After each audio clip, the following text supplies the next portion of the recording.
Hello, it is another episode of Write Once, Read Many, and this time Vic is here. Oh no, I started the stream with the wrong title, so I will correct it. Oh no! Alright, corrected. And now when I send the link out, it won't look wrong in Discord.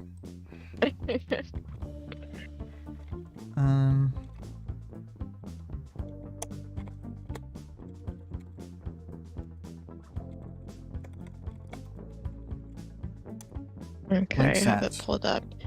Yeah, I cut out like probably 30 or 40 minutes of me trying to draw this before what I did draw.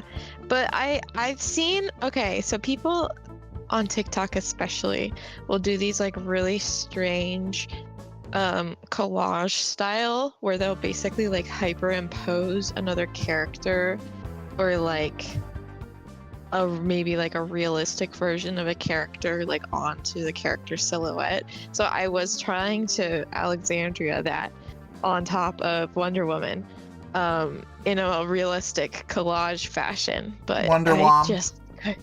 Yeah, Wonder Woman. I just couldn't handle it. It was a lot more difficult than it appears. Yeah. Which I should always assume, but I did not.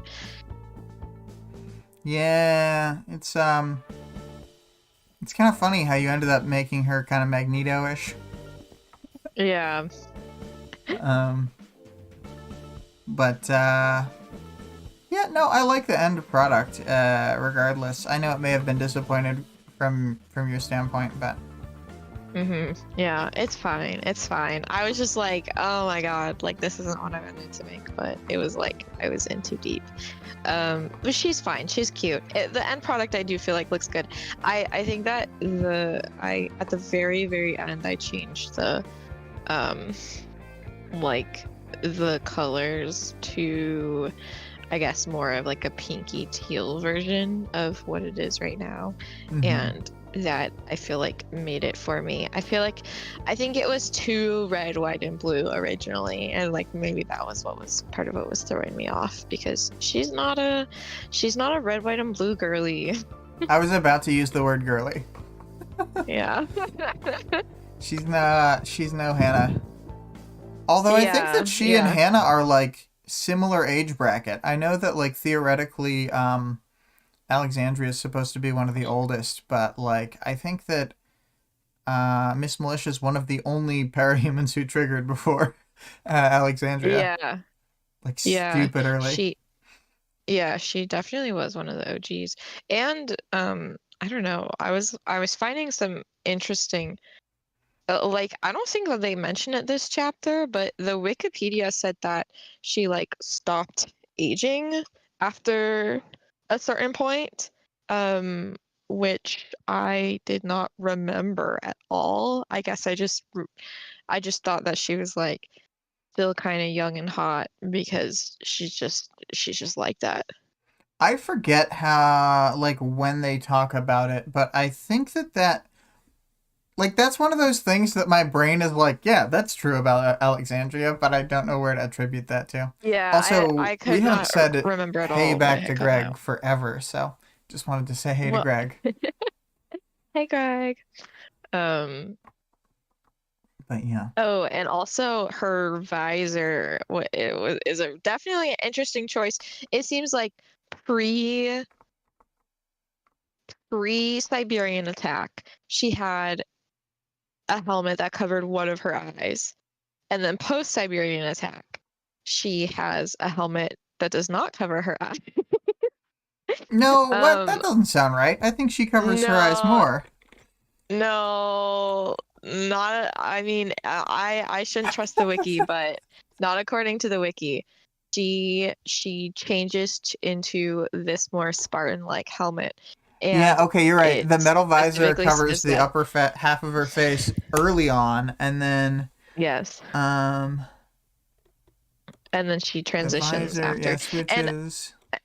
And I assume that she's wearing it, and then it's like a tattletale style where it like strategically covers the scarring and stuff.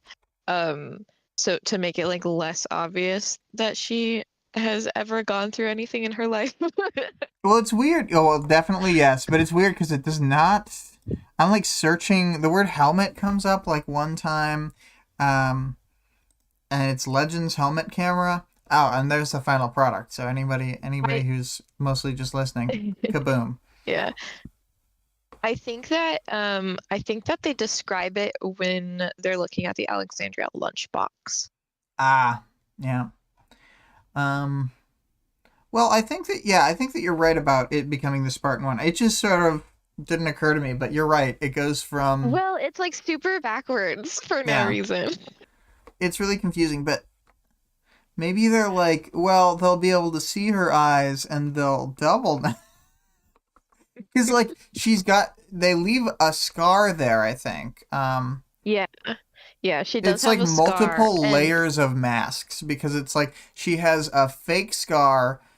Well, she's got a real scar that she covers up when she becomes the civilian, and then she mhm. lets that show. But her real injury is much, much worse because she's got half a prosthetic face. Yeah, she's got like a fake ass eye and stuff. Mm-hmm. Yeah. And this isn't Snow Crash. She's not Fisheye. Nobody can tell which one's the fake. Um. But I also wanted to say before I forgot, total random aside, but Contessa is in this chapter, and she's described as being like pale skinned, which I thought was funny because it just depends on who's talking about her. Because she's got like a darker European cast, so like white people will be like, "Oh yeah, she's got like darker olive skin."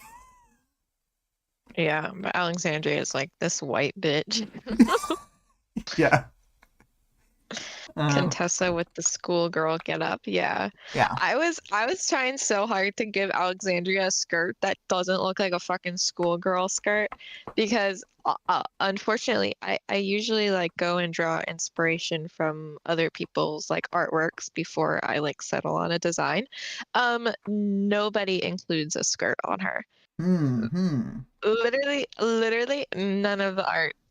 Oh, some of them would They have don't like think that she's a skirt skirt-like girly. things. She does. She has a skirt though, I know. but I agree. I agree. She's totally not a skirt girly.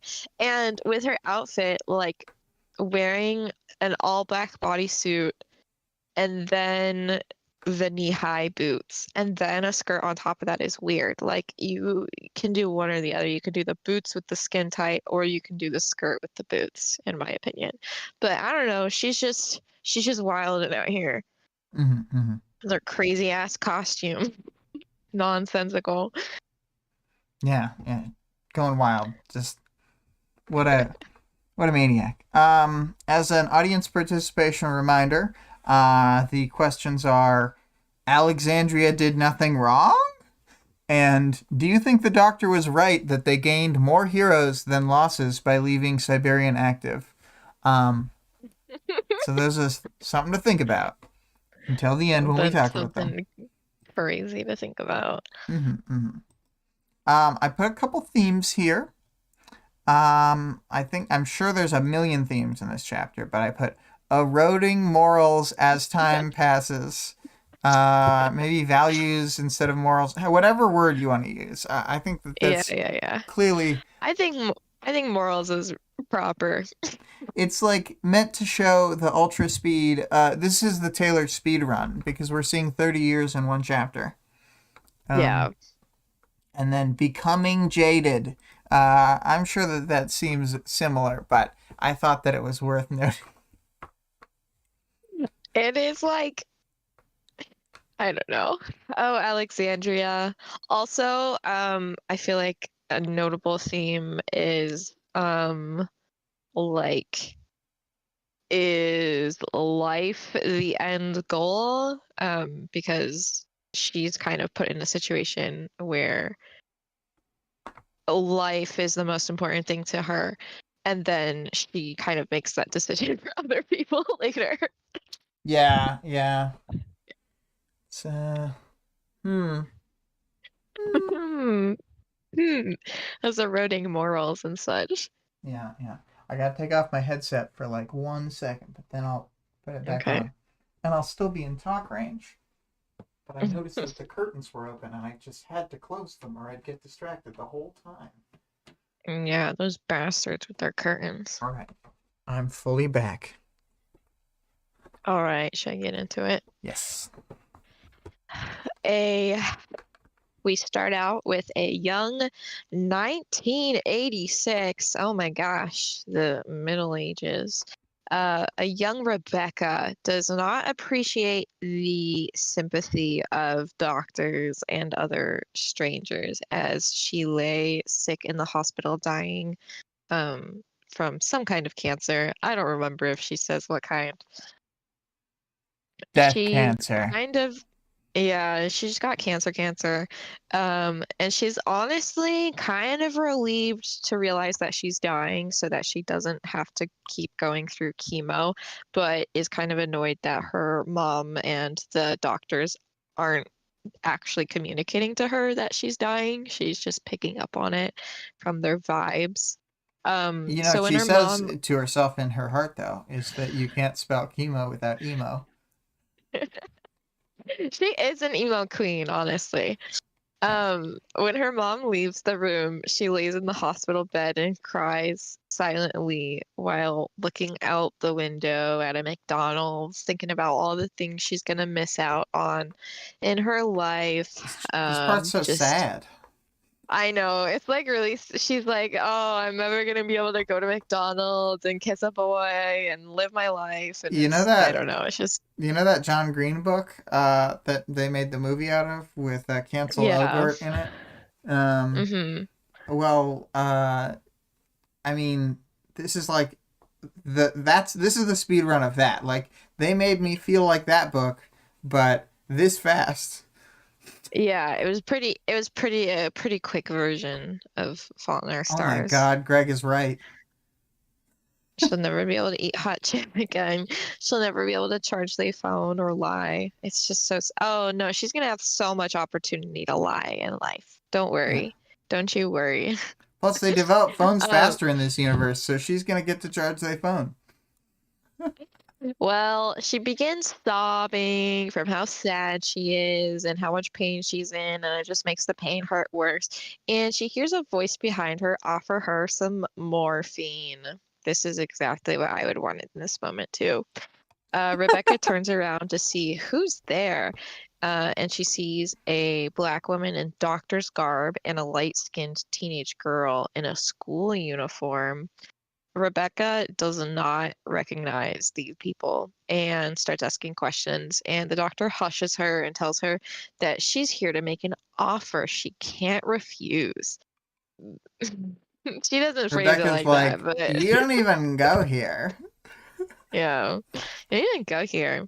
The doctor asks how much Rebecca knows about superheroes, and there's around 50 of them out there, which is insane to me. Like the the low amount of heroes, like at the beginning of some of these origin stories, is like, oh my God. Like, Well, can it's you like, imagine you become a hero when there's only 50 of them and then it just fucking blows out of proportion? yeah, I mean, it's no less than 50 now. So there's definitely at least 50, but this is that ultra early era where Hmm. everyone with powers who was like public facing was a superhero Hmm. within like America. I know that like Yeah. social structures were different everywhere and whatever, and that there were some secretive like villains and stuff, but all that the public like mainstream English speaking world imagines is like, oh, these people are becoming heroes, and like they're fighting like non-cape criminals, which is like theoretically a thing that the protectorate and wards do, but like how fucking Theoretically. often do you see that happening? No way, dude. They don't have time for that shit. Yeah. Um, well, yeah, so there's about 50 out in the world, and the doctor confides in Rebecca that that's partly because of her. The teenage girl pulls out a folder and shows her Yeah, like photos 40 of of those of me. Yeah, she shows her photos of Case 53s, including like a tentacle lady, which is, yeah, a tentacle lady, a beetle man, and a little girl with skin instead of eyes. And she's like, "Do you want to be one of these?" Rebecca is like, Mm. "Fuck yeah, dude." I Um, want to go through. This is like I'm just gonna read about the glossy photos real quick. 6 images sat side by side. A man with gnarled skin like the wood of a tree. A woman with tentacles everywhere. A beetle man, young Taylor. A boy with skin that seemed to be melting like wax, typical. A burned husk of a body. A little girl without eyes, only flat expanses of skin where they should be. So very nice.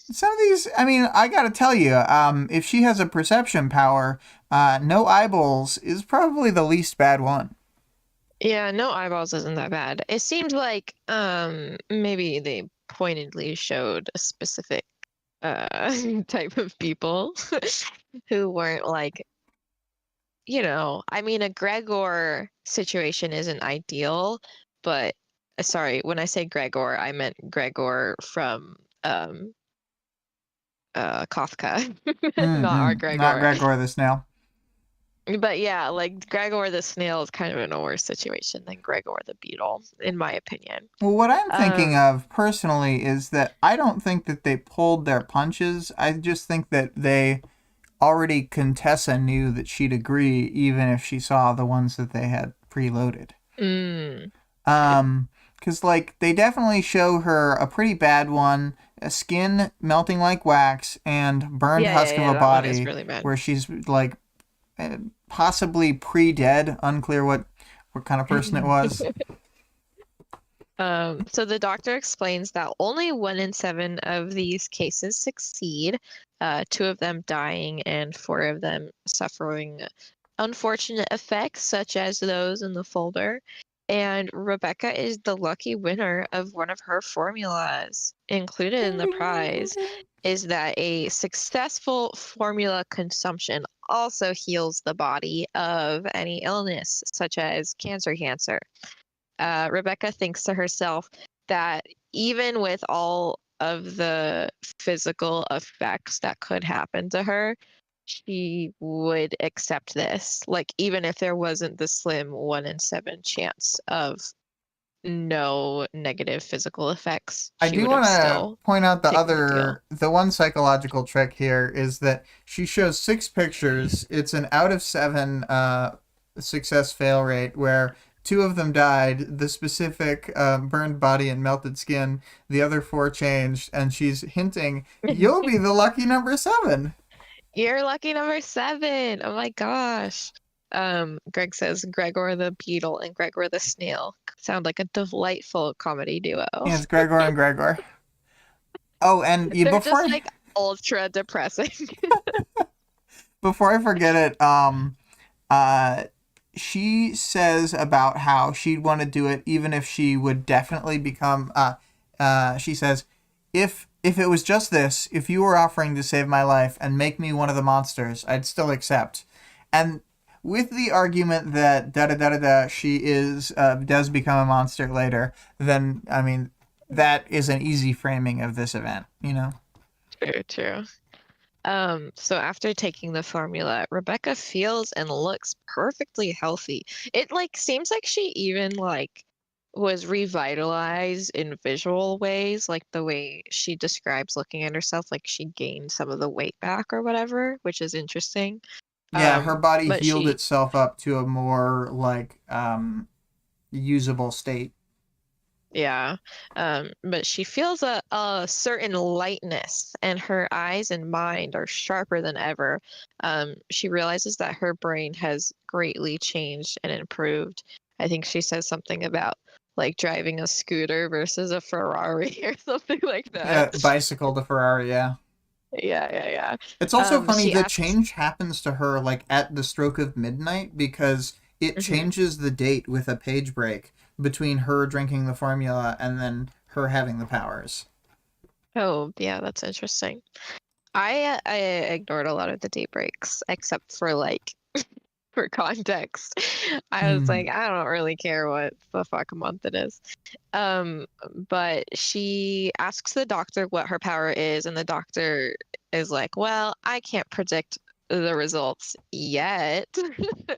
And Rebecca walks across the room, Unless.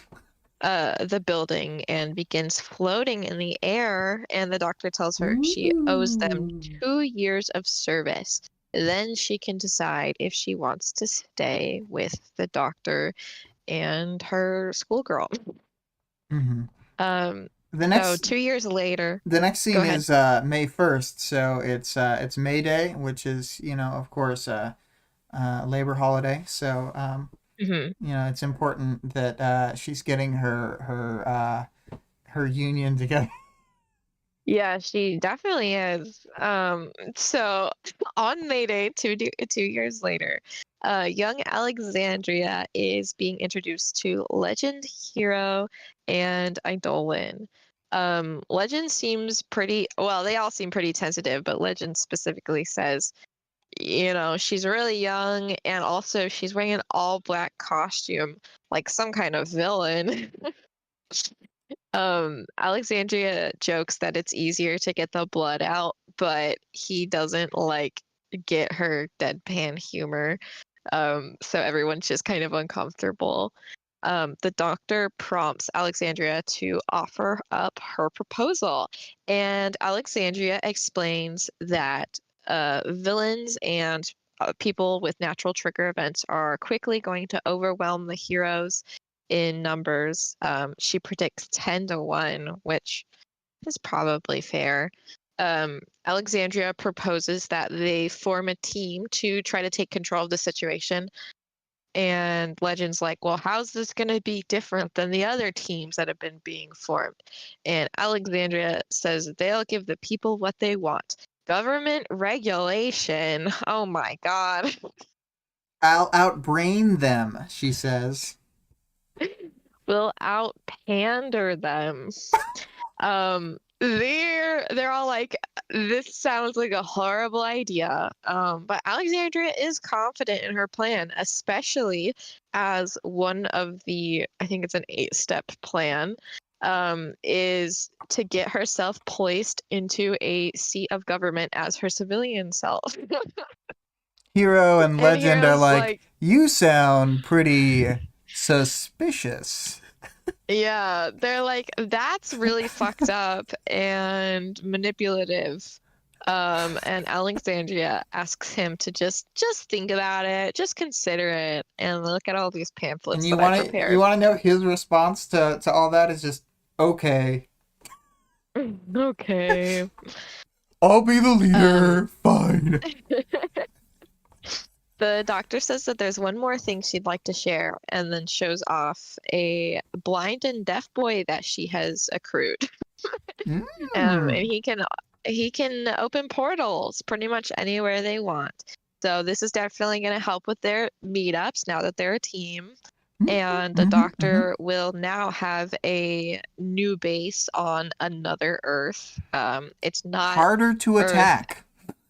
Yeah, it's not the one that they're on, and Bet it's not Earth Aleph. Aleph. Yeah, so we don't really know where it is, but yeah, it's got some big trees, and she's already started construction, so Mm-hmm, guess that's mm-hmm. where we're moving.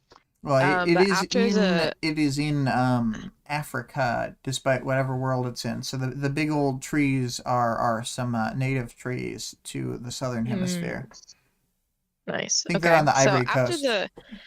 after the rest of the crew departs, Alexandria's like, but the doctor, you didn't tell them about our long-term goal. Um, and then I pulled a quote here.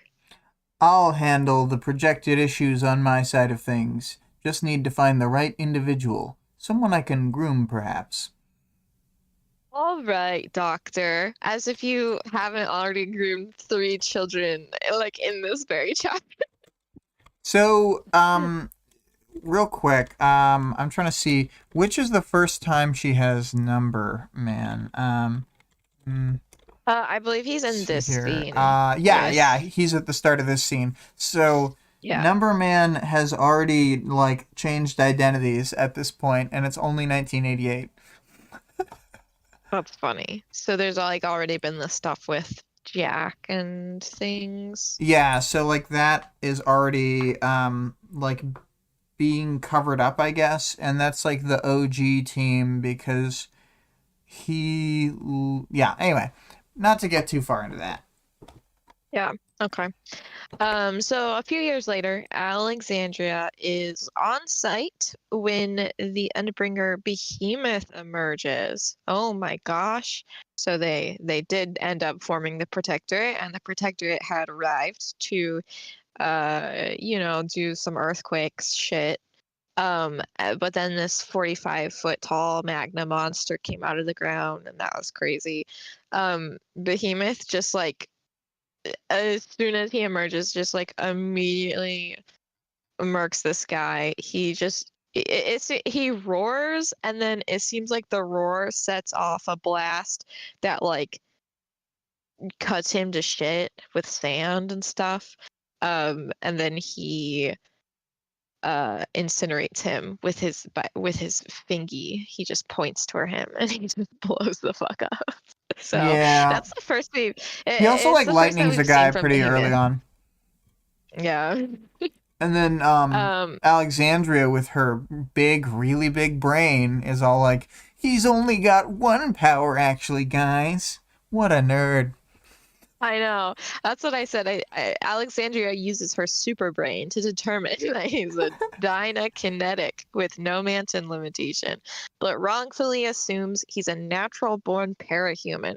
She's like, oh, this is just like what the doctor has been telling me would happen. This guy's power is too lit. Hmm. Um, it is notable that she is still invulnerable to him, but she like can't fight him at full capacity because his power, when he uses it, burns up all the oxygen around her, so she would suffocate. Oh. But a month or two later, Alexandria and her teammates are swearing themselves to the President of the United States as the founding members of the Protectorate. Isn't that interesting that Behemoth shows up and then like a month later everything's, Well, you know, yeah, she's everything's laying official. laying her plans for it to be like solidified for the 4 years between the 1988 May scene to the 1992 December scene, and so it's already Hmm. mostly done. But then the Behemoth fight like finishes it, and it really was a shock to all of them when Behemoth showed up. One of the things that Cauldron never really solves is what the Endbringers like how they fit into things. Yeah. So Greg said, and with all this roaring, he's also probably a dynokinetic. yeah, Yeah. yeah, exactly. So yeah, everything seems like all their plans have gone to fruition, have come to fruition.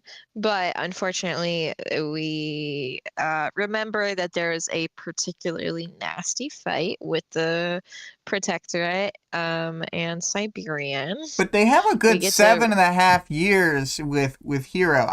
Sometimes I had questioned in yeah. my brain like man, how long was Hero really around? And he was a major player for 11 years, so that's not That's bad. a, no, that's not bad at all, honestly. And I always forget that he was like the head of the group before, Hmm. um, which is like I don't know. I guess that there is like There's like a with the culture of triumvirate, forget the dead for like the public. You know what I mean? yeah, yeah. Like we really don't talk about Hero, even though he was literally like the top superhero for He what was you the said, face of like all the 7 years. heroes. Yeah. I mean, maybe Scion or maybe one of the other like notable names might be somebody's personal favorite or whatever, but Hmm. branding wise, he is like the North American hero. Yeah. So, But anyways, this fight doesn't go great. She's got her eye plucked out. Afterwards, the doctor and Alexandria chat about William Manton, because Alexandria recognized the Siberian as his daughter. And it turns out that Manton had given his daughter the powers without proper supervision, though, I mean, he obviously worked for Cauldron, so it's questionable. And it had to maybe do with some like post-divorce nonsense, like apologies or trying to win her over or something like that. Yeah. And she ended up as a case 53. And I did not remember this, but is apparently still in Cauldron's custody. Like they just still have her and she's Yeah. alive. I did not think that she was alive. Well, who knows how much Um, longer she's alive for. yeah. She might not be alive for much longer, but so he gave her the vial. Things went bad, and he panicked, took a vial for himself, and fled. And it was a vial that leads to projection powers, so they clearly know what the basis of his power is at this point. And the doctor tells Alexandria that they should just leave Manton be, and Alexandria flips out. Yeah. And the doctor does like quickly back down though, but it's like It is this a bitch is bonkers always thing to lying. say. It was crazy, and she's like, "Oh, it must just be all the hubbub getting me out of sorts." Also, yeah, I forgot to mention, double name alert. Past times we've seen at Manton, there is two Williams. Yes. They both kind of suck. Yes. um. So yeah, the doctor's like, okay. I must have just been confused, and Alexandria like lies to herself that the doctor's being truthful. And the doctor soothes her and tells her Oh, that my face reading they're wasn't good enough because I only had one eye and I wasn't used to it yet. yeah. Yeah, I'm just not used to seeing people tell the truth and with the one eye. But the doctor's like, we're still doing more good than evil. And I just need the Protectorate's help with the Terminus project, which is the first time we've heard about this. So I feel yeah, like we don't something. hear it talked about with that name very often. Like, I can't remember. Like, that doesn't spark my brain to anything. And I know it's used twice in No, this it didn't chapter, for but me like either. it didn't stick in a way. Because like it's Yeah. obvious, like clearly we know what she's talking about. But I don't know. They just don't use that terminology very much. Yeah, I hadn't heard it. I don't think we've heard it before, and I don't think we hear it again. But Might be the only uh time. So 8 years later, not quite present tense, but Alexandria has gone full evil. It's 1 year to the day before the Spurb beta, so what does that tell you? Oh my God. It's all been connected. She fucking flies into a battleground and there's like bombs and missiles going off and is like looking through the dead bodies, and then finds a young man who's not quite dead yet and asks him, "Would you like to live?"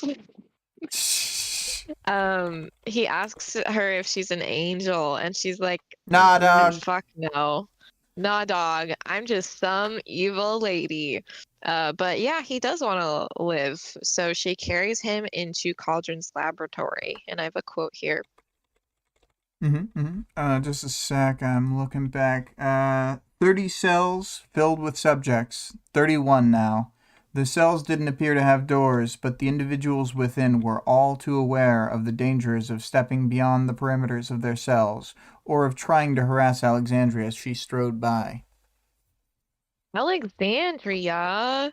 So she fucking puts this kid in a cell and then she force feeds him a cauldron vial. And she smiles at him and reminds him he's alive before she leaves. Mm. So back to real present day. We're in the scene where Legend is interrogating the team about Manton and the Siberian situation. He leaves the room, and Alexandria lets the doctor and Eidolon know that Legend is suspicious of them. The doctor says he'll come around once the Terminus project is complete, which is, I don't know about that, but Alexandria and Eidolon are much less hopeful, and they think that they'll find themselves in the same type of situations if they can't solve the more basic problems that are going on in the world and in their Oh lives. shit! You know what I was trying to look for? What if this date was important? Literally, Yeah. April 10th is the day that that Taylor's mom dies, 2008. Aw, So like dude, that's so sad. this mortars and bombs scene, yeah. Um, and holy balls, it's the same day that Purity marries Kaiser. What a horrible day. Oh my God. Just bad all around. Yeah. And I mean, just to put in context of where we are, spoilies for a few chapters from now. Taylor's birthday was 6 days ago. Isn't that fun? Yes. Isn't And that cute? also, in 1995, on this date, June 18th, Moscow, Russia was destroyed by Behemoth. So, Oh my gosh. you know. That's crazy. Well, we'll just hope that the Terminus project turns out okay, right? Yeah. And that's not an ominous name at all. Yeah. And then the doctor says another ominous thing, and she's like, I guess the world all depends on Coil or something like that. We don't get a lot of Oh, detail. shit. And he's a shithead. And he's a shithead, and they're like, we're not going to help him, though. If we help him, it'll break the whole thing. The point is for him to do it himself. Sink The or point swim, wasn't for Coil. me to do it for you. It's for you to learn how to do it. Anyway. You teach a man to coil, and he'll coil for a life. Exactly. If you coil a man, he'll be all wound up. This was like a crazy chapter. So much So, happens, and you learn so much, and like after you know it, there's you're like, I can't believe I didn't know that stuff. Like, I know there's like a lot that like I just skipped because it was like a lot of like repeat scenes without, well, not a lot, they're just the two. There's the repeat scene with Alexandria's perspective during the Siberian attack, and then the repeat scene with Alexandria's perspective when Legend is confronting them. Which is interesting. I feel like we haven't gotten those kinds of like multi-perspective scenes before. Plus, this is the third time we're seeing that scene because we saw the lie detector thing happen. Oh, true. Triple up. I don't think it ever happens in another scene. No, it doesn't. Let's see here. I was thinking of something. Oh yeah. I just think that this is like the way that the information comes to you. Like I kind of mentioned it earlier, but it just for me always feels like how to say it feels like it backfills so well that your brain like has a hard time remembering you didn't know it on future reads, I guess. Yeah, for sure. Like there's like a lot of bombs dropped in this chapter, but like I don't know. It's so like ingrained in the rest of the story that I'm like, oh, I guess I never learned about this before. But and the thing is that this story has a lot of like, and I've been thinking because I have been reviewing, with other podcasts and things, Homestuck a bit. I've been thinking about the concept of like the author, like the work being different as it goes along because the author has a different idea of what it's going to be or like didn't come up with the later ideas. And this is much less of that because this timeline is like a 2-year writing timeline, whereas Homestuck's fucking long. On the writing timeline, it was like 7 or 8 years or something like that. I think maybe 7. So it's like way different in what it was even trying to be moment to moment for like the different spans of it. And I always think of like how much did Wildbow have fleshed out and how much did he think of on the fly. And I think he did do, there was like a lot of stuff that he thought up as it was happening, but the reason Hmm. it always feels like it meshes is because like he has the writing ability to just make sure he's not stepping on his own toes too much. um uh like there are a few things where it kind of feels like, wow, it's kind of weird that, like, for instance, the Slaughterhouse Nine have been going since before like whatever date in 1988. um and like they've just been like killing people this whole time, and uh Oh yeah. people don't just have the most negative impression ever of capes, and it's like there's ways you can explain that away, like the PR machine or whatever.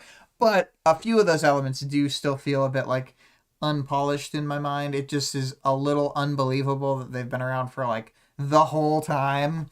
Um, Yeah. um, Yeah, there's definitely things that like I feel like there's pros and cons to writing in a serialized style, but mm, that's some of the con. Like obviously Wildbow is really good at it because a lot of people who write in a serialized style, like you said, like it's with Homestuck, it's going like kind of reframing ideas or like themes that they've kind of outgrown or are not as interested in anymore. And so when you read it, you're kind of like, oh, that's weird. yeah, So we're yeah. just like throwing that away. There's definitely like And more changes if you look at the differences between like Worm and Ward than any 2 points mhm. in within one story. But I still feel like um he threads the needle in a way that it never feels like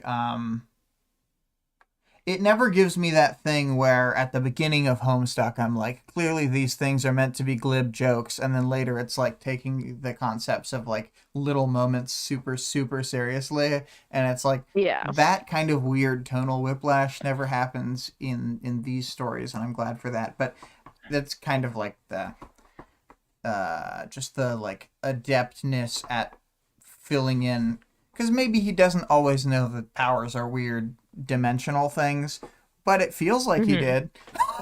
I think he does. I think that he must have had the whole magic system sorted out. And then I think along with that, he probably had Baldrin all sorted out. And I feel like that's really all the background you need besides like here's when power started appearing and here's about how many people get them kind of stuff. And here's when um Project Terminus happens. yeah, because his magic system is, and I know we don't have like a full understanding of it at this point, and I don't have a full understanding of it where I am in Ward, but because the magic system is so um It feels like very robust.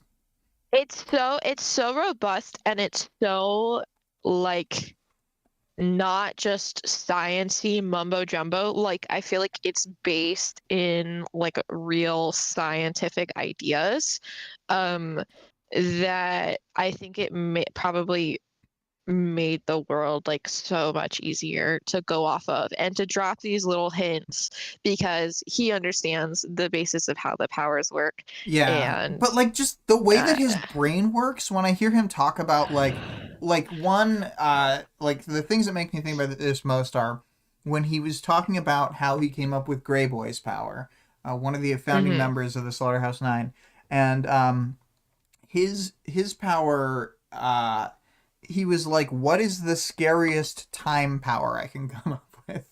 And that's yeah. the answer to that. And then he also answered, somebody was asking, like, what is the Endbringer version of Trickster's power? And then he answered it, Mhm, and I was just like, that's so fucking, like, creative, but also makes perfect sense. It's like he does this, like, mhm.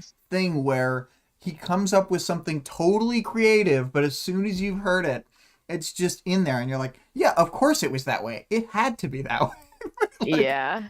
it could have just been Yeah, he shitty. definitely he definitely has a skill with it, with coming up with powers.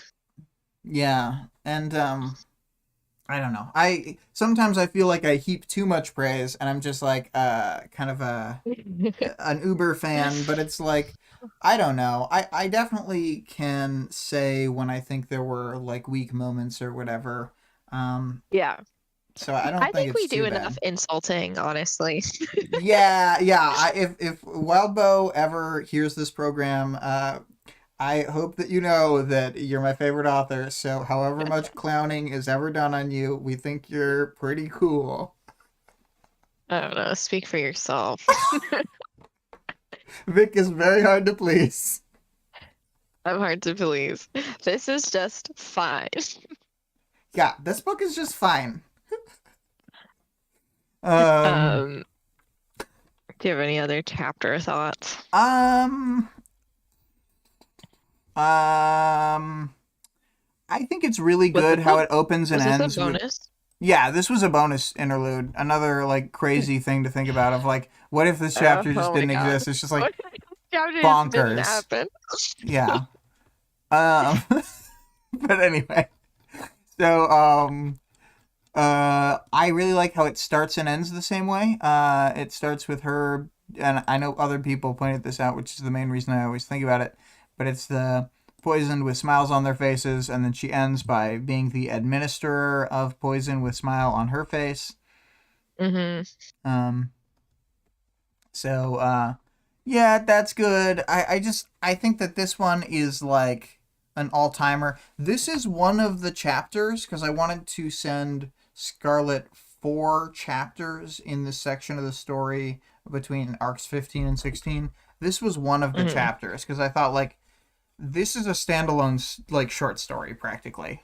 We have way more Mm-hmm. context for it. We understand things, but like I've described the plot of the book up to this point to Scarlett so that Mm-hmm. she can work on the music and have like a relatively good idea of what's happening in the story because she's never read it and she's maybe not going to read it. But I think maybe if I can convince her to read a couple chapters here and then like she seemed enthusiastic about listening to Arc 17. So maybe if you could put in a few words about that, you know. I Oh don't my know. It gosh. might happen. I'm so excited for Arc 17. Yeah, yeah. Do you want to do? Are we saying that what we're doing with Arc 17 is that? I think we've said that I'm gonna be leading the chapters for that arc. And William's gonna do amazing art for us, right? I will do my best if you really want me to do that. Maybe okay. I Maybe it's like I the Coil chapter where we both make arts because uh I feel like the stream will be done a disservice if we spend an entire arc with just my crazy art. I was just because I don't want to overwhelm myself. uh, uh. I don't want to do like full pieces, but I was thinking I could do each each week I can do a A pixel art character of portrait. one of the characters. Yeah, Yeah. because I think the pixel art is really obviously like Oh, thematic. dude. Um, If you could do like, what I'm thinking is if you could draw like semi basic portraits of them, then we can run them through like a 90s computer filter. Cause like, oh yeah. I'm hoping I'm not like stepping on your ideas too much, but like, I was thinking rather than just like a pixel art from like, I don't know, a console game, like, I love the Hmm. way that like 1995 ish graphics look where they're through that like dot matrix of like black and white filter like the way that the game Return to the Obra Dinn or whatever that game is called looks. I'll Let me look. yeah I was thinking Obra like Dinn. my my idea had been kind of in Stardew fashion, so they would get like a little teeny tiny character model and then there would be like a portrait model with like obviously like better resolution and stuff, but still pixelated. Mm-mm. Yeah, that could be the thing. We'll do something like that. I was just thinking Pixel of art's these fucking old hard. timey yeah. Well, that's why I was thinking if we use like one of those weird filters, because I was thinking of how you did the ASCII art, where you drew something that was more naturalistic for you to draw, and then Mm-hmm. dunked him into a thing to get your a thing in the Yeah, thing. yeah, yeah. A thing But and a thing. I will let you make all the major decisions as it is. The point is to be less work. Okay, sounds good. Um, we kind of talked about the arc stuff already, but I think it breaks up the flow of these chapters nicely because it's sort of like um, I've talked about it on a previous episode, but like between all of her little missions, she switches to the other thing because she's about to go on her like mayor thing, and Mm-hmm. that's its own thing. So she has like the opening chapter, the Carol chapter, like Mm-hmm. a little side quest with defeating the remaining Empire 88 guys, then like the Brian chapter, then the stuff that's leading up to what was it the that I was um it was the her getting the stabbed and getting the surgery. So it's all the stuff with Mm-hmm. Dolltown and all the stuff with her doing her own territory, and then it's going to be the mayor job with Trickster and Genesis. So it's like staccato, well, not staccato. It's got these nice break points between each little Mm-hmm. mission because she kind of does like the intro, then three separate missions, whereas normally in the past each arc has been like kind of one like a setting stakes, rising action, like kind of a traditional narrative structure, and this is less that. It's like mini stories. Yes. Anyway, I can be done going on about that. This is the mini story interlude within the mini story arc. Um, yeah. It's a kind of a mega story, honestly. Like you said, it's a Taylor speed run. Yeah, yeah. Oh man, you know what else I've been thinking about a lot lately is Animorphs, Mm. in the greatest books of all, the Megamorphs, you get to switch perspectives every chapter rather than every book, and Oh, nice. yeah. So this arc is Megamorph-ish because we see so many different peeps. Um. Anyway, though, I'm done talking about arc stuff, and we can talk about characters.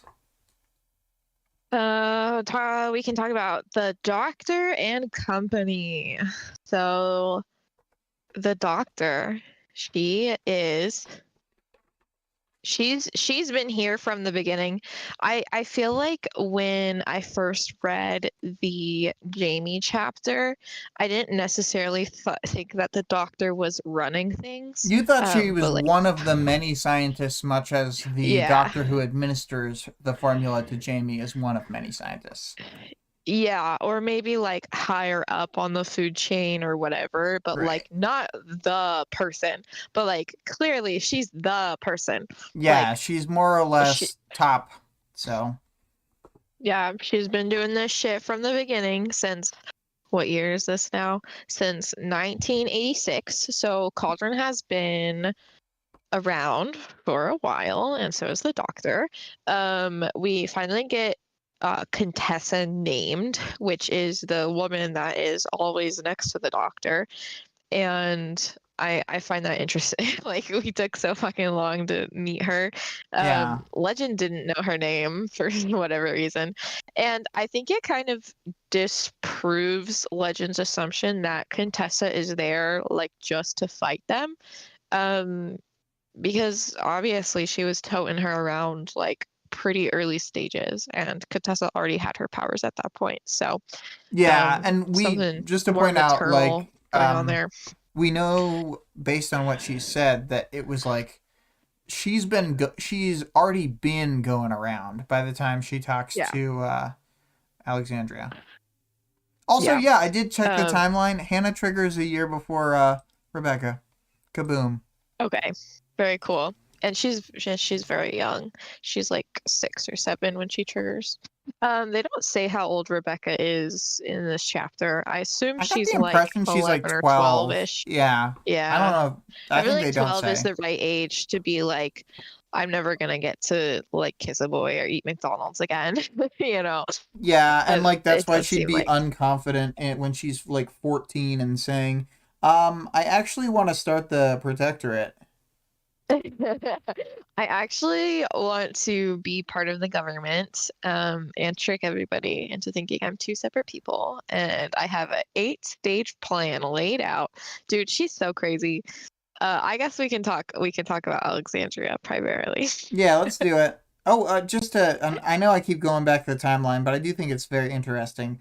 Timeline shout out that it wasn't until a year after her proposal for the protectorate that Vicaire was killed, and before that, no heroes had been like publicly killed. So I don't think Mm, so. She's bopping around for like 3 years in like the true golden age. mm-hmm. Yeah. Man, it's probably was such a fucking bummer after that.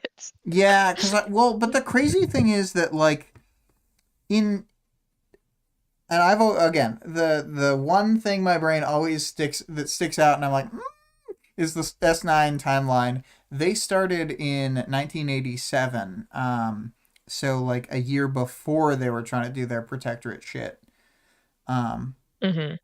and then like same year already broke apart. Members killing members, then leaving, like stuff like that. Yeah. So Yeah. That makes sense.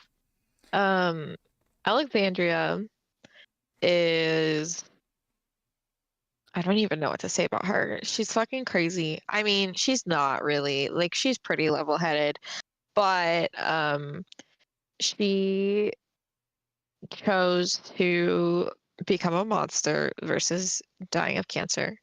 Um, which is a notable choice. Probably, is it the choice that I would do? Probably. Honestly, probably. at this point in time where there is like such limited like heroes and no villains, it's kind of like you gotta go for it, you know? Yeah, yeah. I mean, You gotta it's just one of try. those gambles that you take. I would definitely, uh, especially like with the exact scenario and the lucky number 7. There's 6 Hmm. pictures here I'm seeing. 1 out of 7 work. I'm seeing 1 out of 7. I also was unclear if she tricked her family into thinking that she died or what exactly happened there. I'm not sure, but like, I think that she goes back and meets them again later. Okay. I don't know. So, Like, that's just what I think. There is no evidence one way or the other. They never say she yeah, doesn't I or mean that she does. she doesn't think. So when the doctor's like, you should visit your family now that your 2 years of service are up. Alexandria's like, maybe. Oh, that's also true. She literally doesn't change her name. Yeah, she doesn't change her name. So maybe they just think that she recovered and then like joined a fucking boarding school or something that like she could easily trick them into thinking. But I don't know. It's very strange. She doesn't think to herself, "Oh no, I can't go see my family because they'll be upset at me Well, it's like or on one whatever." hand, how do you explain it away? On the other hand, there's so much resources they have to tell whatever lie will be the perfect lie. Not Yeah. like to And fabricate a it's the good story, but to 80s. just tell literally the best lie that will definitely work. Yeah, we can just tell the lie that will work. She's got a super brain. It's also the 80s. So if your kid fucking, oh, I'm gonna go do something for 2 years, like, what are you gonna do about it?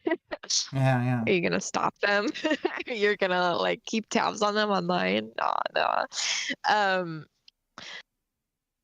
Alexandria. Did Oh you ever man. notice So, that mm. Alexandria appeared right after our daughter left, and that she was a similar aged girl and aged up at the same rate as our daughter, who has remained ageless? Yes, but then miraculously has stopped aging. Super weird that this politician who looks and sounds like Alexandria. I don't know. Sometimes I'm like, this disguise shit just like wouldn't work with me. Well, I know that it's I know like that it minor would, but VFD rules. If I knew Taylor in real life and then saw a supervillain that looked like Taylor, I know this happens like in Yeah, the I was gonna say this literally later on. happens in the book. Someone is like, I know this "That's happens in the her." book. But like when you when you are, especially because Alexandria is like Hispanic or whatever, and like we don't meet that many Hispanic heroes. I don't know. I just feel Well, like okay, I don't it wouldn't be know. that hard to figure out. I don't know how true that necessarily is, because like I think in this setting specifically, you're more likely to get powers. The like it's intersectional powers where like No, the I more know, fucked your life is but by like society, then the more likely you are to get powers. yeah, but I do think that heroes are more likely to be people who have been accepted by society largely. I suppose that's Because, well, true, but I think of our at least boy protector Aegis, heroes. you know. True, true, true. So like, and he was supposed to be the second protagonist of the story. Had the dice battle gone the way that Wildbow expected, he gave him all these bonuses and he still died, and then he gave all Taylor all these negatives and she still lived. It was terrible. All right, R.I.P. Just My story's this, ruined. this is bullshit. Yeah.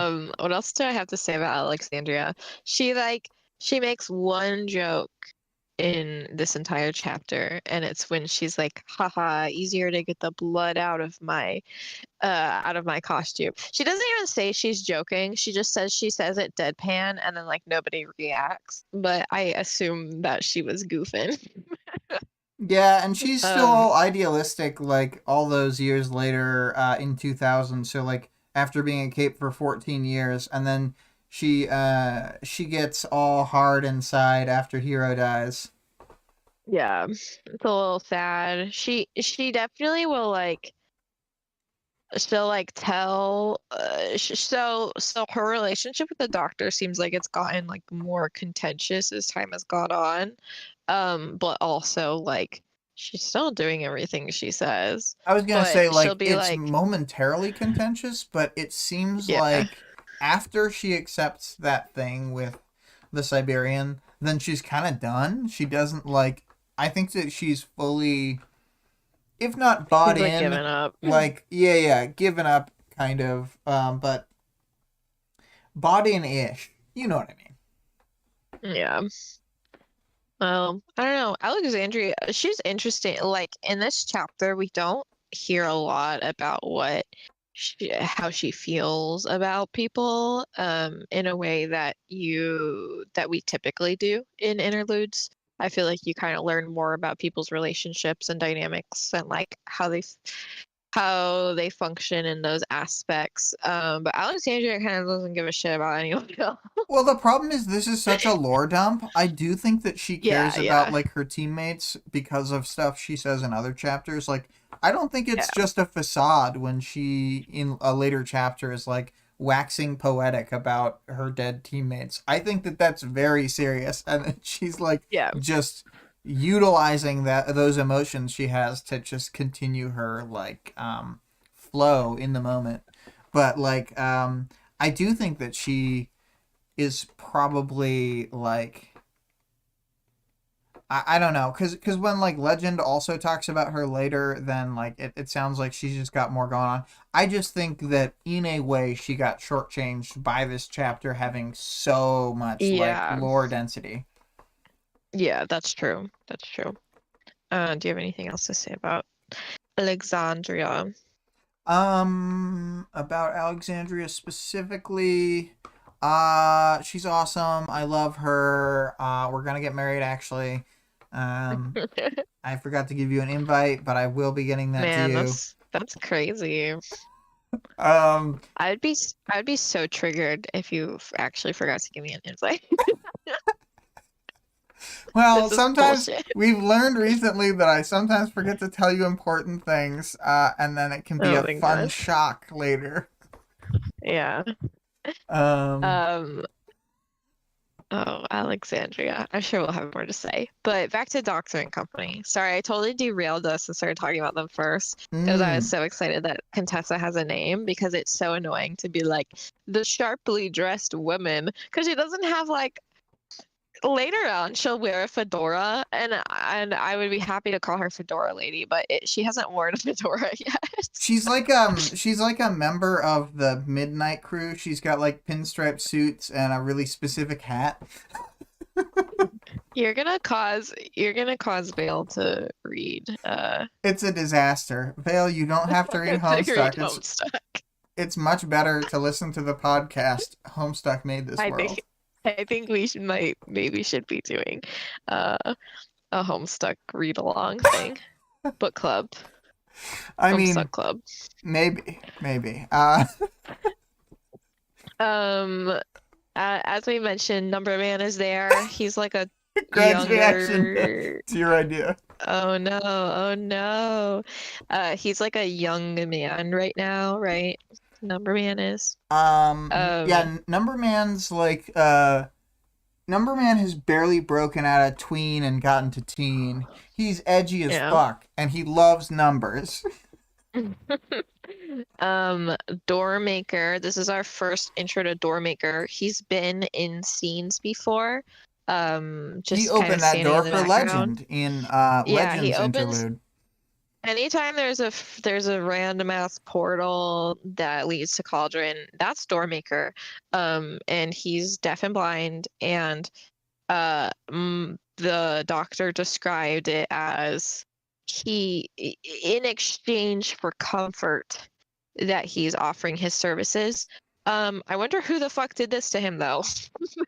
He loves Because booze. Well, I feel like she just tells the Protectorate crew that he's another like accident.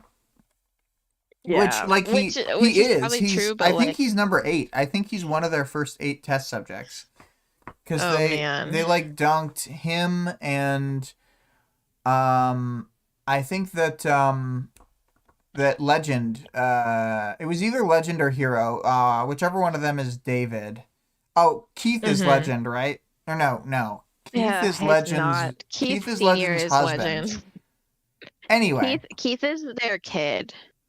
Oh, Keith is their kid? It's not even the husband? No, no, Keith is the baby. And God then, damn. I'm getting wrecked here. yeah, so Legend doesn't have a name, but the other Legend one, doesn't have a David, yeah. name. God damn it. Okay, so David, who is Yeah. Hero, I think. Or no. God damn it. Well, whichever one is Hero gets his powers like super duper duper early. I think he's one of the first 8 as well.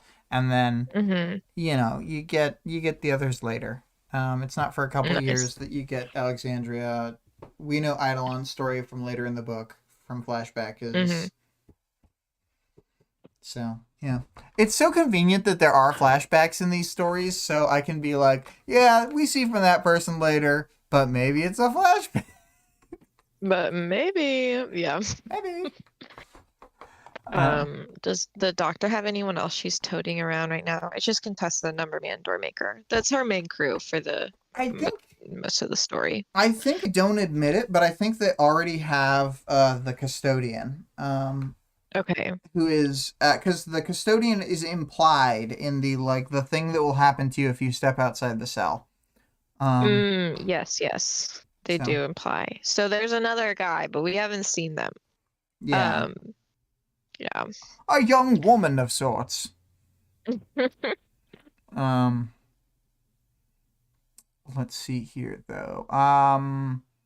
Who else? So we get to see the other 3 main quadumvirate people. Mm-hmm. Legend doesn't. And they just hate Alexandria's ideas mostly. Yeah, they're just He-Man woman haters. But I do like the general like Hero's vibe of I think you're acting suspicious. Yes. Yeah. So that's very funny to me. Eidolon doesn't do anything because he's Eidolon. um, you know He what? does like frown at her a couple times, I think. For someone He's who's like, for someone who's like thinking about the boys, she's not like Taylor. She can keep it in her pants, whereas Taylor would be looking at these people and be like, I couldn't stop staring at Legend. Oh my God, too true. She'd probably be into Hero too. I don't think anyone describes what he looks like ever, but She'd he be like, is he's like so hot. he's gotta look good. He's like the head. He's been the head for 7 years, you know. Yeah, yeah. Um, she'd be constantly being like, my face went. So yeah. Um, I think that's all on the characters. We don't really meet other people. It doesn't intersect. Well, Behemoth, I guess, ish, but that's more powers knowledge. We Hmm. can move on to the world building. I think this gives us a For lot of sure. great dates. I really like what we learn here. It was a shock to me that that random ass date was the same day that Taylor's mom died and the same day that Purity got married. Yeah, that's insane. Cursed. Um, we learned that Alexandria is much more involved in Cauldron than anyone could have hoped. Yeah, that's true. Because She, before we kind of had like we start off with Legends thing, and it's like, oh my god, all these people are in Cauldron, and then we're like, oh my god, Mhm. these three are also further into Cauldron than Legend, and then this time it's like, oh my god, she made the Protectorate plan and is the civilian oversight for her own thing. And then it's like, oh, she literally goes into other worlds. I mean, they don't ever say this, but she like went to some parallel world that was war stricken and fucking kidnaps people. With their verbal consent, of course. Theoretical consent. See, you know what? They do not Situations. understand. When you say, "Do you want to live?" You should say, "Do you want to live and possibly become a monster?" And then if they answer yes, because that was the proposal that she received. I feel this is very unfair. Even if you live and become a crazy monster, it's like that's not as bad as what they do, where they also like mind wipe you if you become a monster. Yeah, Well, they I like guess keep you they in maybe do prison, anyway, but and then they like kind of torture you to like get you to use your power and stuff, seemingly. it's just like it's a you got to add a lot of conditional modifiers here because like if it was Mhm. literally just that give you the vial and they'll let you leave if you're a monster mash or whatever, like that's way less bad than the truth. Because yeah. Yeah, Yeah. it's so bad. Oh, Alexandria. So I don't know. She didn't just know. Like if Legend figures out that Alexandria's been literally going places and kidnapping people, he's gonna lose his mind. He's gonna flip a trash can over. He, he's gonna flip shit, dude. Um, do you want to talk about Behemoth? I do want to talk about Behemoth. He's we get to see him. He's Leviathan-esque. He's hard to kill. You know what? This is I don't think I'm telling tales out of school. I would consider Endbringers to be about two orders of magnitude higher than capes. And that's why when there's like 150-ish capes and a couple Mm-hmm. really, really strong ones, then they can knock away Leviathan when Scion shows up. But yeah, I think it's sort of like if I were to power scale a little bit, I think an Endbringer, wow, much, much more unkillable. And I'm not saying 100 capes is equal to an Endbringer. It's about the order of magnitude chart. Two. And, there's some other weird forces out there and stuff that I'd say are in between. Like, I don't think the Ash Yeah. Beast, for example, is as strong as an Endbringer, but it's in that middle category between capes and Endbringers. Yeah, the Endbringers are pretty fucked. Um, Was this the first? This was the first time that they ever saw Behemoth, and he was Hmm. like on his way to an oil rig or something that like wouldn't have been. It's less. It seemed less targeted than Endbringer attacks have become. Like he was wanting to do something to, as we've seen, they seem to ramp things up. Well, I think he was like there were already a lot of heroes in that area, so it's like he could have had the dual goal to like both tromp his ass toward the oil field and just fight a bunch of heroes because he comes up fucking near them. So it's like not Yeah, unintentional. yeah, true. Oh my god, the dog is going ballistic for attention right now. It's a good thing her ballistic is quiet. She just sort of like pets her paws on the floor to indicate like something's gotta happen. Um, There must be another way. exactly. Um, so Behemoth, we might expect the Endbringers to be elementally aligned in some specific way. Behemoth is just like all energy as a concept, whereas Leviathan is like water, like powers as a concept, and we have no idea what the Seamerg is, other than that if you win every battle against the Seamerg, you still lose the war, according to Taylor. According to Tay's lore. Yeah. So, ominous beings, these Endbringers. And, You want to cover the Terminus project too?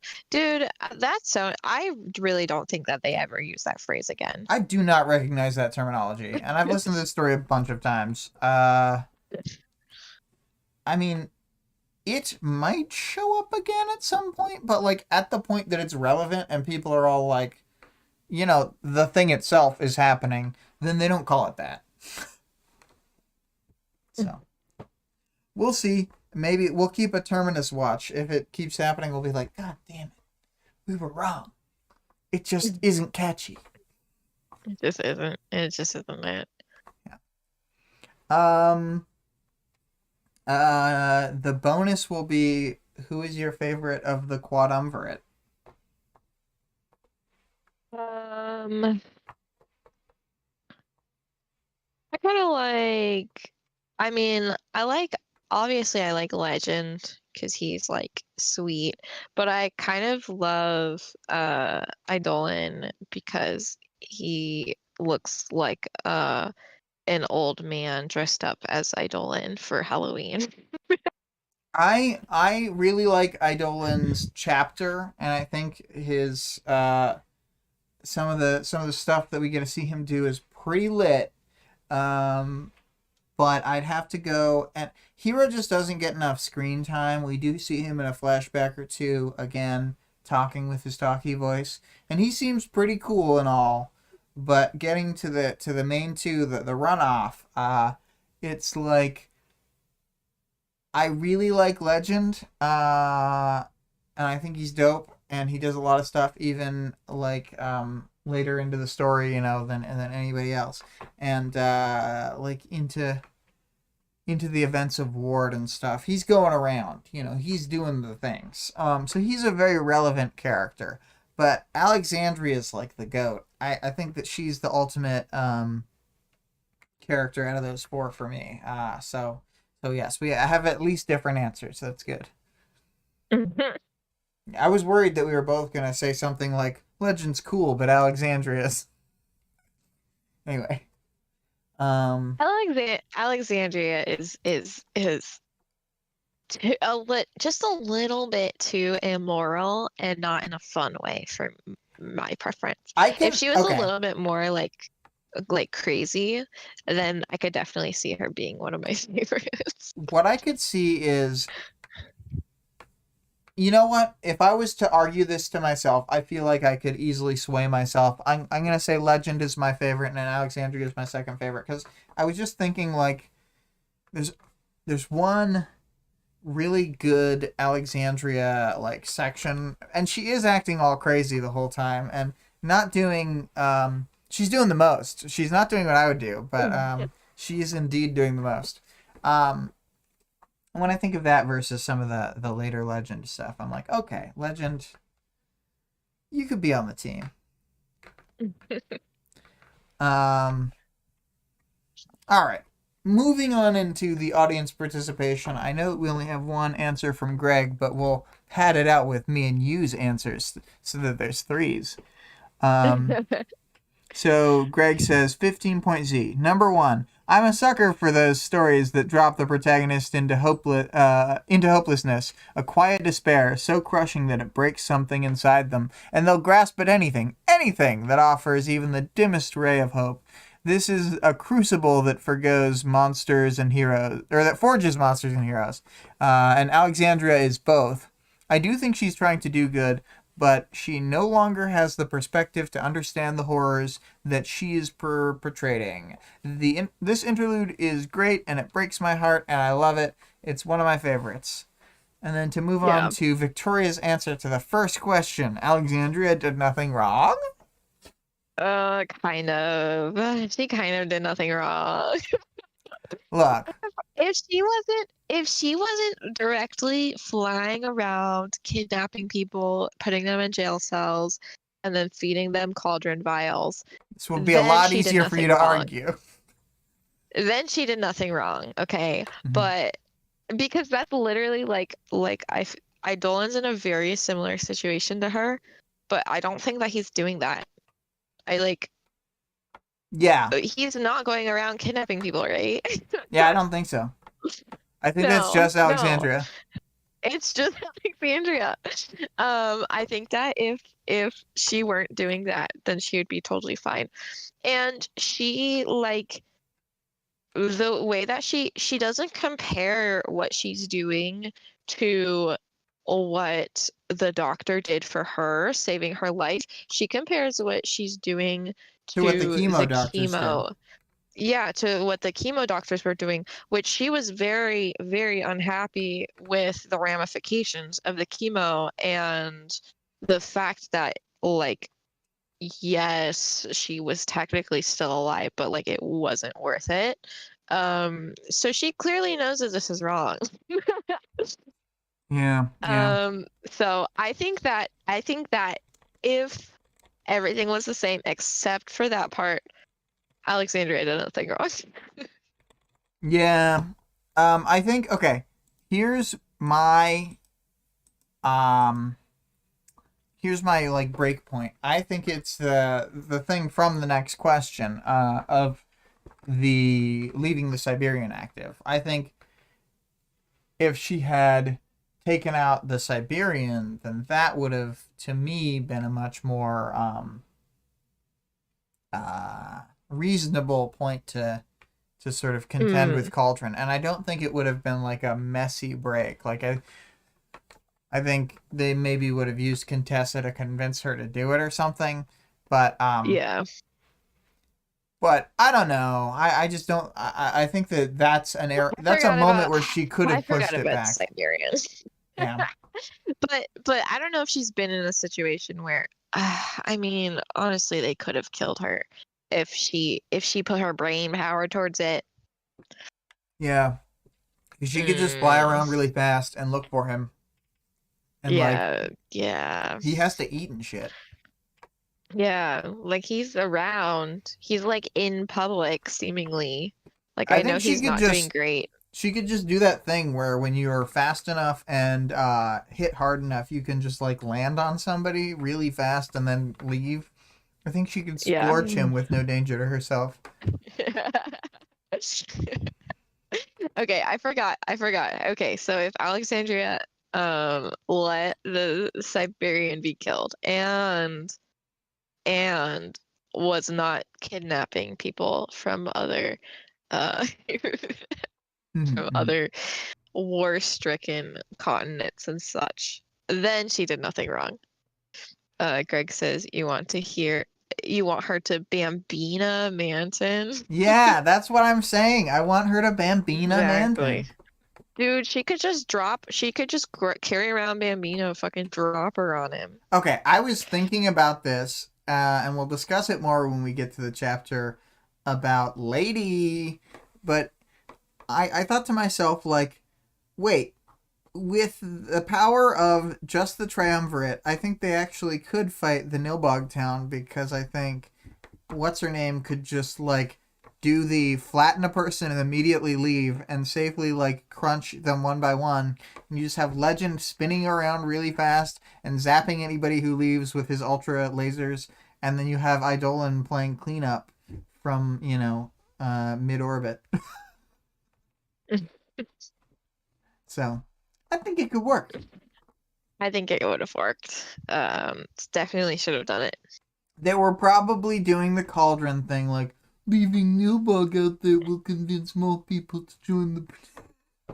It'll get more people in the Protectorate. They were just doing Baby Cake's voice all the time. At least with Nilbog, that is an argument you could make. The Siberian ain't doing shit, dude. Yeah, because you know what?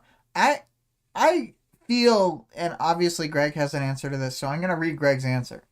While it seems counterintuitive, if both Contessa and the Number Man signed off on it, I'd bet it was a net positive for Cauldron. She casually murders people, yes, but she doesn't kill that many people and doesn't seek out high-value targets. Jack seems far, far worse, for example. Yeah, but that's the whole problem, is she's with Jack and keeps his whole operation moving, and I do think that her being there nets them the security that they need afforded to go do big terrorist acts. Like, say, when Shatterbird blows up all the glass in New York when they hit New York, which seems insane to me that that's an event that happened. But also Behemoth did attack New York also, so... yeah. You mess with one of us, you mess with all of us. It's just like they said in that first Spider-Man movie.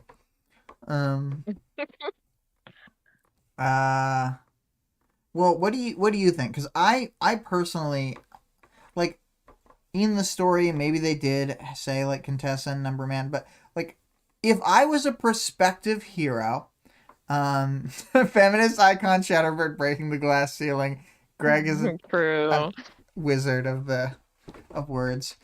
Oh my god. I just feel as though, like, if I was going, like, should I join the main hero group or should I not do that? And Siberian's in my mind at all, I'd be like, maybe I don't want to be a hero. I literally would want to avoid it. Like, they literally all just got fucked by Siberian. She took out... if Alexandria weren't literally indestructible, I mean... she would have killed 2 of their members. Yeah, I'd be thinking, like, so wait, Hero seemed really impressive, and he was around for, like, a long time, and she chumped him like it was nothing. I wouldn't be, I wouldn't be that eager. But maybe the idea is that you'd have more heroes at your back. I don't know. I just literally think that they're wrong about some of this stuff. And also, Contessa and Number Man's powers both can't conceive of, like, trigger events. So once a trigger event happens, their line of, like, idea is broken. So if in either direction she's killing a bunch of people who end up not having trigger events, or she's, like, causing different trigger events to happen, it's just like there's so much that's beyond their capability of sight, even though they think they're so covered. Yeah. It's hubris. It's the Greek hubris. There's sure is a lot of that in this book, isn't there? Yeah, typical. All their hubris. All their hummus. Too much hummus. I do not yet have a question for the next 2 chapters, although if I briefly look at... they will be 15.8 and 15.9. Oh, I know. For 15.8/9, which of the 2 Protectorate capes from these chapters would you rather fight? Easy. Dunsy. And I gotta post this onto the thing before I forget all week. Boop. And you know, I'm gonna start up the music unless we got anything else, because I think we can start heading to that outro. Go for it. Ah, I accidentally opened up the speed draw again. I meant to put up this. Get rid of that shit. Yeah. Wonder Wom. So, we have music as usual by our friend ScarlettXOX. This is the track Monarch. And you can find Scarlett at twitch.tv/Scarlett_Rogue. Our Discord server link can be found in the description as well as the channel description. The author of the work being discussed can be supported on Patreon at patreon.com/wildbow.